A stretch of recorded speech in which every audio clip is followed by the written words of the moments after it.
पाकिस्तान रे केते आतंकवादी अछंती आसंतु जानिबा एहार सर्विसेस खबर विषय रे।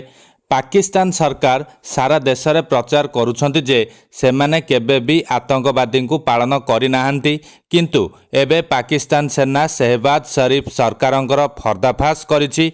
पाकिस्तान सेना कहिछि जे पाकिस्तान रे एते आतंकवादी अछंती जे दिनकू 130 टी ऑपरेशन करबाकू पड़ुछि। एपरिकी काश्मीर रे भी एभली परिस्थिति नाही।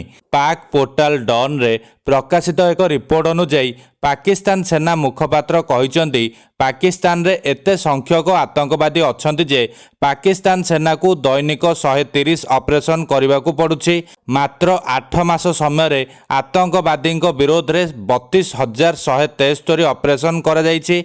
एथि मध्यरु केवल गत मासरे 4,021 टी ऑपरेशन करा जायतिला, जेउथरे 90 जन आतंकवादी निहत होइतिले। लेफ्टिनेंट जनरल अहमद शरीफ चौधरी कहिसंती जे पाकिस्तान सेना, गुइंदा एजेंसी एवं पुलिस दैनिक 130 रु अधिक ऑपरेशन चलाइछंती, तथापि आतंकवादी शेष हेबार ना नेउ नाहंती।